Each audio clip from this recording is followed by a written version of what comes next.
everyone? Welcome back to Heart and Soul. Today, I am joined by Ranika Chaney, who is a speaker, a facilitator, and a thought leader. And she focuses on just helping women and I guess humans in general navigate through difficult relationships and shifting their mindsets and focusing on healing from domestic abuse and just heading towards personal growth.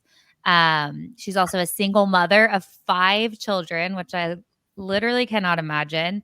And she just has a very incredible story of overcoming. And I'm really excited to have you on the podcast today. So welcome. Thank you. Thanks for having me, Kathryn. I'm really excited to be with you. And I was sharing with you before, I love your platform and what you're doing. So thanks for having me. Oh, thank you. Okay, so where do you live? So I reside in Charlotte, originally from New Orleans. Yep. Okay, I'm in Wilmington. Yes, I did see that. That you're close. Yeah. Okay, yeah, we're real close to each other then. Well, that's awesome. My brother went to I saw this on your website that you went to Loyola of New Orleans. Yeah. My brother went there. No. Oh, that's awesome. Yeah. Wow. So he went to school there. He's older than me, so I don't think you would have known him, but he graduated in 2007. So That's he was there during year I graduated. Wait, really? Yes. He was there you were there during Katrina and Yes. Are you serious? Oh my gosh, if you know my brother. I look a lot younger than I am. That's what it is. You do. You look young. I graduated 2007. Are you kidding me? Okay, this is like just a shot in the dark and we'll see. But do you know Jimmy Collins? Jimmy Collins. I don't. Okay. But Loyola is so small, I guarantee if I see a picture, I would have to, because Loyola was not it's not a big school. Right.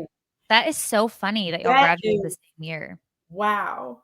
So when you were there, he had to like relocate to a different school for like a year or a semester or something? Yep. So when I was there, I relocated to SLU, St. Louis University, because they were also a Jesuit school. Oh my, is there another connection? What is That's happening? where he relocated to. Are you serious? I kid you not. That is wild. I have to. That's crazy. That's okay. I have to know him then. Well, then I was at your graduation. That is so funny. Yeah, I went to St. Louis University for that semester because they're another Jesuit school and they were accepting students. And so, okay, all right, we'll have to find a picture or something. I know. After we hang up, I will email you a photo because that would be so wild if you knew him. And I'll email one of when he was 22, not.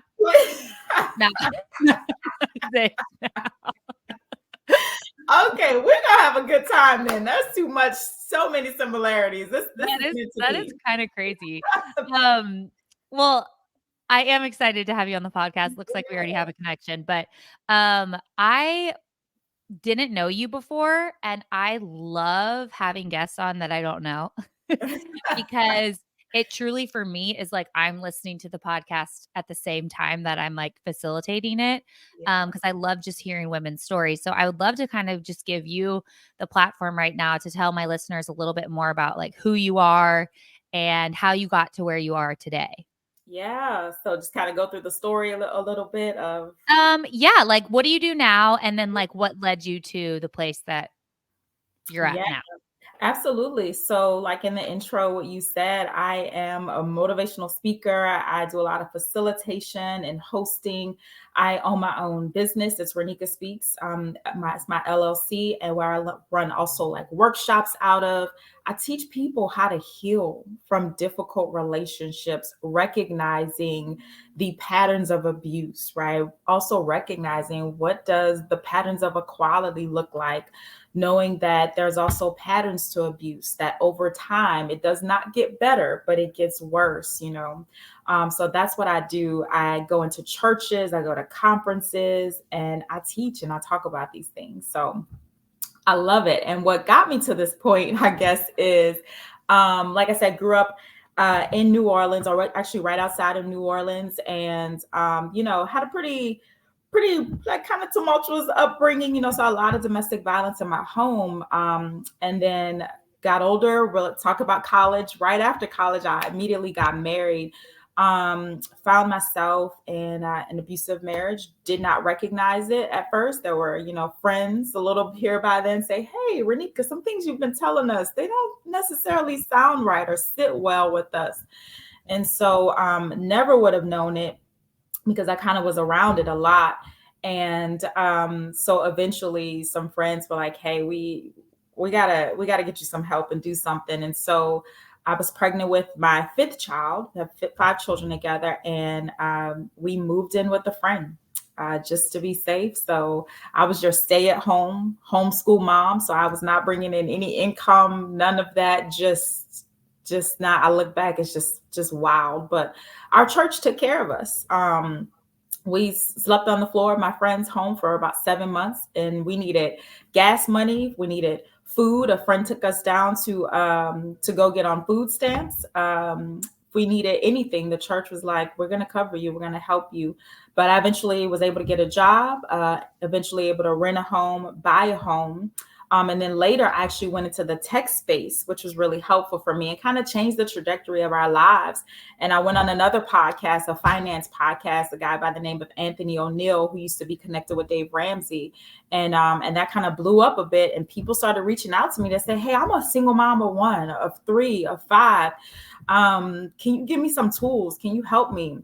Or how do I break into tech?" And so that really was the catalyst for me to say, "Hey, I want to start my own business and I want to teach people how to do this." So yeah, I ended up getting my certification as a mental health coach. And that was just because I wanted to learn how our brains work. I wanted to learn what put me in that situation. What are the patterns that maybe I'm showing? And how do I teach my five children to reset their nervous system, understand their bodies, their brains, understand what they want to say, "I feel XYZ. I don't like when you do this. I do like when you do this," right? Simple things that you would think are simple, but as an adult, I was learning. And so I just try to get all the information that I can because I want to pass it down to generations. And now I get to do that for other people and their families for their generations. So, yeah. Wow. I mean, I know that was just like a little elevator pitch of Yeah. like what you've been through. I know there's so much more, but like there are a few things that initially just really stuck out to me. Yeah. One being just breaking off like generational curses in like a family. Like it's really cool that one, I'm sorry that as a child you had to experience that. But it also goes to show just how much of an impact our childhood has on like what we enter into as an adult, because I'm sure when you and this and your ex Yeah. started your relationship, it didn't start off that way, and it rarely ever does when it comes to domestic violence, especially. My aunt, or I called her my aunt, but she was my mom's cousin, so I guess she's technically like my second cousin. I don't know.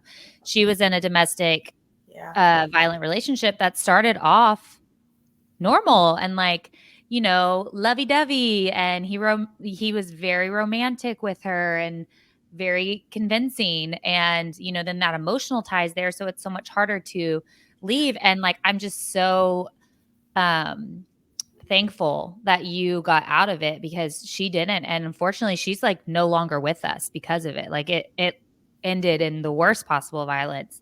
And to see you with 5 children emotionally connected to this man, and not just emotionally, financially connected to Yeah. this man. Like, Yeah. that's a huge risk Yeah. to step away from that. But what you did by stepping away, which I'm sure obviously 5 children later took years, but what you did was break off that curse for them and Yeah. give them the opportunity to r you rewrote their story so it wouldn't be the same for them. Yeah, absolutely. Absolutely. And when you're going through it, you don't necessarily kind of think that way, but now it's like that's all I want to do. At first, it's just I don't even understand as an adult what's going on or what happened or what I was in. And so it's so funny. People will say sometimes, and this is what I talk about too. Why don't you leave? Why doesn't this person leave? Why do that? I mean, there's so many reasons, right? One that you named, you're financially connected, you have children. There's so many things where people need to have grace if you're not in that situation to understand.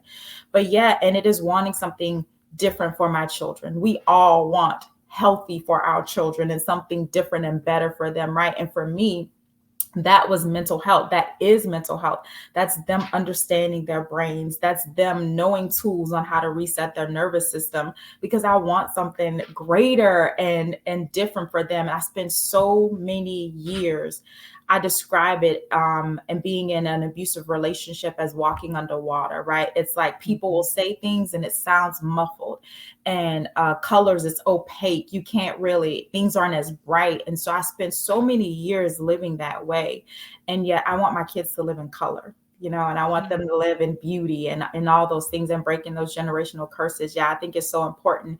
And I always say, I did it for my children. I'm doing it for myself and for my children, but also down my generational line, right? Where there are people who will never know my name, but I hope that they feel the presence that one of their ancestors did something to shift the line for them to know something better and different for them. So yeah. That's amazing. And Yeah. they will. They And will. I mean, I hope it's just so. the legacy that you're creating just by leaving is, and not only leaving, but making it like your mission, your life's calling to encourage others Yeah. to step forward and practice what it would look like to break free from that, or find answers through mental health. Like I'm a big believer in, like, yes, God can like work miracles. He does it every day. And Yeah. that sometimes it's like Lazarus, you raise a man from the Uh-huh. dead. He was dead, now he's alive. But sometimes it's using the resources that he's given us. Actually, most times it's using the resources that he's giving us. Yes. And for Yes. you to be like, I not only want to leave, but I want to learn Yes. and about mental health, about how our brains work, so that I have the resources now to bestow that upon my children, so that they have the resources to bestow it upon their children and their children. Yes. Like, it's using your resources. Like, he's like, I've laid all this out for you. I have all this information. Learn Yes. it. Yes, exactly, exactly. And it's there. And there are a lot of free resources, right, that I tapped into. So through the county here, I was able to take free counseling. And I believe for my children for a little bit, they were able to get free counseling just because it was a domestic violence situation, right? And so now I have those resources and I know how to reach out to other people. So yeah, it's like he does give us the tools. Another thing that kind of drives me nuts, and I'm going to say is, and I've been in some meetings in churches where it's clearly a domestic violence situation. And then someone has the nerve to say, well, why don't you just pray more about it? And it's Oh, like, we're not doing that. I stop that. And I immediately say, hold up. Yes, there is prayer. And this is not a action. marital issue. This is an issue of abuse. And that's how we're going to address it. And so I feel so bad. And I know there have been people that have been so affected in that way, right? Where they're in difficult situations and people just tell them things that are just harmful and it's Yeah. hurtful, like pray more and do all these things. So I just want to encourage people, like, prayer, yes, and there are other things that are going on that have nothing to do with you, that person has to do in order to be better. And so we need to give you the healing that you need, that you need. So I wanted Right. to throw that in case anybody has ever been told, well, why don't you just pray more about it, then you'll change the situation. No, no, no, no. That's like one of my biggest pet peeves about the It church. is like, yes. And I love praying. Yes, yes, me too. Me But too. also it's like, okay, well, what about the deed? What about the action? Like, that's in scripture too. And my husband and I kind of joke about this. Like, you can only ask me to pray for your stomach so much if your stomach hurts, but if you just keep eating that dairy and you're lactose intolerant, then like I'm gonna stop praying for you because you just need to stop eating dairy. That's like a minor example, but Yeah, like yeah. it's like you need to take action too. Like, I've given you resources. Like, Mhm. go, Yeah. girl. Yeah, I love that you said that. Another thing that stuck out to me in the beginning when you were introducing yourself was the power of community. And it seems like that family from your church who let you sleep on their floor, it Mhm. doesn't seem like they had this massive house that could, room every single one of your children and you, but they used what they had Yeah. to serve y'all and to give y'all a way out. Yeah. And I think it's really important to lean on our community. And it's often something that we isolate ourselves from when we're in like a situation that feels shameful. So like, I'm sure for you, you were like probably feeling a lot of shame. Like, I don't want to admit that this is what I'm going through and what I've been going through with my children. But to say that out loud, it gives people the opportunity to step in and like be a resource for you when you might not have a place to stay or finances or food stamps or what, all those things that the church provided for you. So can you kind of expand a little bit more on just the power of community during that time of your life and even still now? Yeah, absolutely. I don't know how that situation would have played out if I did not have community. And I know that is not the case for so many people. I do want to address what you kind of started off talking about, shame. And I think that's why I stayed so long, right? You talk about religion, being in the church. You don't get a divorce. You don't do all these things. So the shame of I'm in so much pain right now, but I don't know how to talk about it. I can't fathom even divorcing, right? Until I could no longer, right? Until I could no longer keep up the smile, until I could no longer keep up like the facade that all is well. And I'm grateful for community who asks deeper questions, right? Not just the, hey, how you doing? And then keep moving. Hold up, you look a little different. What's going on? I heard this in your voice, right? Stopping and taking that moment for community. And they made sure, they said, no, we got you. We got you and your 5 kids. And they meant that when they said it. And so it was not going hungry, not one day, gas in the car. And so that family, who are my great friends. Yeah, we had space. Me and my kids were in like 2 adjacent rooms, and we had space and we slept on the floor. And I tell people this all the time. That first night where we got in there is the best sleep of my life. The best sleep Because you because felt safe. exactly. So I don't care what you're living in. I don't care if you're in a 20 room home, 10 bathrooms, and there's no peace.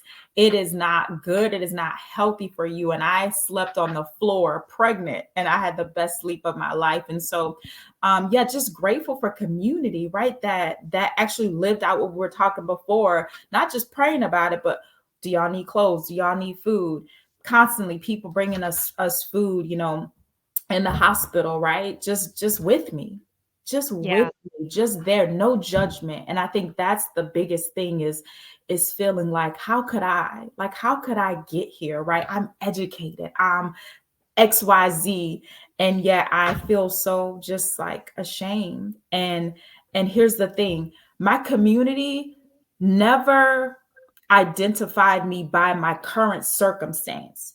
Mm. They always identified me by who I was and who God said I am. So I'm sleeping on my friend's floor and she's like, Ranika, I'm so proud of you because you make good decisions. It's like, that doesn't feel like a good decision, right? I'm sleeping on your floor. Or Ranika, you're an amazing mom, right? You don't feel like an amazing mom when you just, all your kids are living in someone else's home. But the fact that they identified me by the root of who God calls me to be and who I actually am, right?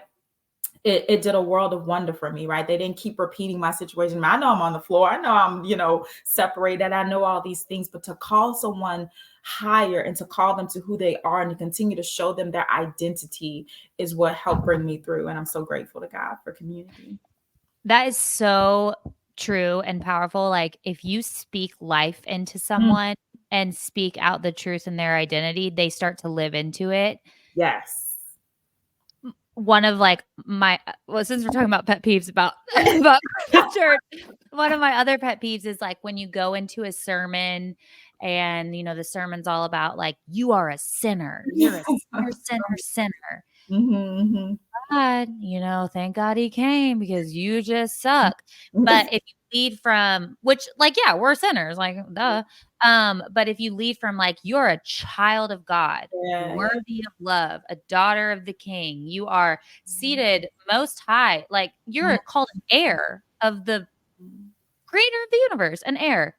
If you speak that, then something shifts in your mind where you're like, I'm gonna believe that about myself instead of believing, oh, I'm just a sinner, like I'm just not good enough, I'll never measure up. No, I'm a child of God. Yeah. Like that starts to put a little pep in your step and make you want to live from that space instead of feeling the shame, like Exactly. living from shame. Yeah, and we see it with our kids, right? We can encourage our kids and tell our kids, we see how their countenance changes when we call them to, whatever it is. It's like, you're doing this thing, and I know you shouldn't be doing this. You know you shouldn't be doing this, and I know this is who you actually are. You start to see your kids' countenance change, like, yeah, I can, So it's kind Yeah. of the same thing. Yeah, we all need to be called to what we are, right? We all go through difficult circumstances, but that doesn't mean that's who we are. So yeah. Yeah. Yeah. So true. So you have 5 children. I Oh my gosh. do. Like, I have 1 and 1 on the way, and I literally was crying on Sunday night because 1 felt like too much, and I was like, "How are we supposed to do 2?" Like, crying at the dinner table. Yes. And there's 2 of me. There's me and my husband. Like, Sure. how I mean, I know you said community was Yeah. huge, but, like, how do you do it? Like Yeah. Yeah. No, yeah. And here's what I say. I say this too, Kathryn. I don't care if you have 1, 2, 5. It is difficult, like being a parent. And I get what you're saying, being a single parent, but it is difficult. And I specifically remember going from 1 to 2, being like, what am I gonna do with how do so I think you're constantly I don't learning. even have enough hands. Yeah. Right, you're constantly learning, and I also think God has given me the grace for the situation that I'm in, right? Like, he has been so good, like so good to me, to teach me daily how to be a mom, because we all are figuring this thing out. And I just love it. And I remember my childhood so vividly, I think too, that just God has just given me, I don't know, just so much grace with them, and the ability to like just see each of them, like to slow down, Ranika, and see each of your children. And like, one of my greatest joys is to learn about them, right? Learn their personalities, because they all are very different. They all have similarities and are very different, right? But yeah, but we have our routine that we're in. We do have great community, right? Like, I want them to be around people, and so whose house are you going over today? Okay, who are they? They're coming over here. So I have kids, extra kids all the time too, and we're learning. And it really is by the grace of God, because my youngest is 6, right? So we could be building Legos, and then my oldest is 14. We could be talking about some real deep life issues. So it's like, God, help me with the help me with it. You know what I mean? And there are days realistically where I am exhausted, and I just have to reach out my hand and say, Lord, help that child, help me do whatever it is that needs to be done. And I have a great group of friends too, where we talk about our struggles as parents, right? We talk about, and it's, hey, can you take this daughter out and have lunch with her, and I'll take your daughter. Like, it's a community, it's a village thing, right? And there are times where they're with their dad too, so I do get like breaks in terms of that. But yeah, it is like God's grace, and it is okay, like, to fall forward in this thing, right? It's okay when Yeah. I learn, oh man, I got frustrated right there. I need to go back and apologize, right? Learning, it's us figuring it out. So I think we're doing our best. And I tell them, like, the greatest thing that I want them to leave within this home is love. And so if we can do that to the best of our ability, knowing that we will hurt each other, we'll step on each other's toes, we'll do things imperfectly, yet we need to apologize, keep doing it over and over again, getting back. So that's kind of what we're doing in Yeah. this house, imperfectly trying to love one another well. That's beautiful. I remember I heard a pastor one time saying, if you're a parent and you don't go to bed exhausted, then you're doing something wrong. Like, you should lay your head on that pillow every night and be like, I gave it all I got. I'm Just so tired. yes. New So mercies every morning, that yeah, kind of thing. yeah, Instead of, if you're like, "Oh, it's kind of an easy day," then there's something you're doing wrong. yeah. And then morning comes real quick sometimes too. You're I like, oh God. know. And then sometimes when you have the older kids, they come knock on the door at 10 o'clock and want to have a conversation. You're like, okay, give me Yeah, grace. you're like, "My bedtime's 9, so" but you gotta be Yeah, willing, gotta be open. Your yeah. children are beautiful. You have a picture of them on your website. They're so beautiful, Thank and you. they just look I mean, I know pictures, everyone looks well behaved, but they just look, like, so sweet too. Everyone's smiling in a picture, Yeah, but right. I really like my kids. Like, that's the other thing. I tell Good. them, like, I tell them, like, if you are my kids, like, I would want to hang out with you guys. Like, I really like you. Like, we have fun together, and that's hard. There's things that are hard, like, too, but for the most part, yeah, they're cutie. I like them. Well, you're doing it right because they're precious. And you're right. As long as you're leading from love, like there's always grace in the in between for the imperfect times. And it's going to be imperfect. We're human. Oh Like my gosh. Yeah. we don't know what we're doing. Like Yeah. just We because could we're the spend a whole parents. podcast on the imperfections of parenting Oh my and gosh. family. We could do a whole series on it. Right. We don't Yes. even need just an episode. So, what I have 4 questions that I ask every guest before we wrap up, but before that, I want to kind of give you the opportunity, like, what's something that you're looking forward to that is happening in your world right now, maybe professionally or like something you want to, you know, pitch or Yeah, tell my no. listeners about. Yeah, that's great. Plug. Well, a couple of things. I just got picked up by a speaking agency, and so I'm really excited about that, where they'll, kind of allow me to be out there more and to reach more people in terms of my speaking. And I'm also in the middle of writing a children's book. And the really neat thing is, my 11-year-old son, believe it or not, is my illustrator. He is unbelievably gifted as an illustrator. And this is not even the mom. Oh, my child is so good at drawing. Like, he's absolutely gifted. And so we're trying to make it a family thing. And so I have a children's book that we're currently working on. So That's yeah. amazing. Well, when that comes out, I'm gonna buy it. I I got hope children. so. Yeah. So it's a nice family one, and it talks a little bit about mental health, resetting your nervous system. So it's some good stuff. So yeah. I love that. Awesome. Okay, well, I have 4 questions that I ask every Good. guest, so I'm gonna ask you those before we sign off.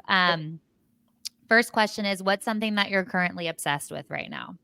Could be like a book, a show, Okay. food, or something like a hobby, anything. Oh my gosh, that's a wonderful question. Something that I'm currently obsessed with. Okay. So I am from New Orleans, and we eat well. Yeah, Yet you do.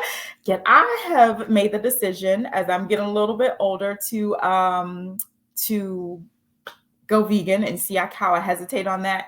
I did Yes. it last year for 6 months, and it's more of you were talking about dairy earlier. It's more of like, what are the things that make me feel good, and I'm doing that, and so I'm kind of obsessed with like recipes of things that I can make from home, but also kind of turn them into what I can eat now. So just making really like delicious food. I'm a little bit obsessed with it. So yeah. I love that. I love that. I Yes. mean, Godspeed for going vegan. That's so hard. My husband did it, I think, for like a month of his life, Yeah. and he said he's never felt better. I know, you feel so Like, good. I never felt better, but I couldn't maintain it. Like, I know. it's so I know. hard. So, I the don't know fact if that I can you're in maintain control it. of the kitchen is good. Yeah, so I don't want to look back on this and say, "Oh yeah, I went vegan." I'm saying I'm trying this. That's what I'm Yeah, saying. So yeah. baby steps. Baby steps. Yeah. Okay, next question is, and I know I kinda already asked you, but what's something, in 2024 that you're really excited about? Oh, that's great. Um, excuse me. I am excited about the first thing that comes to mind is travel. Like, I think we may try to make a trip back home to New Orleans, and maybe throw another couple of trips in there. And I'm so excited about it. I just I could not imagine where I am right now, like 6 years ago. And Mm. so to say I'm going to go travel somewhere, do something, like the ability to have some freedom feels so good. And I look forward to that, to doing that with my kids, and, some solo trips too. So yeah.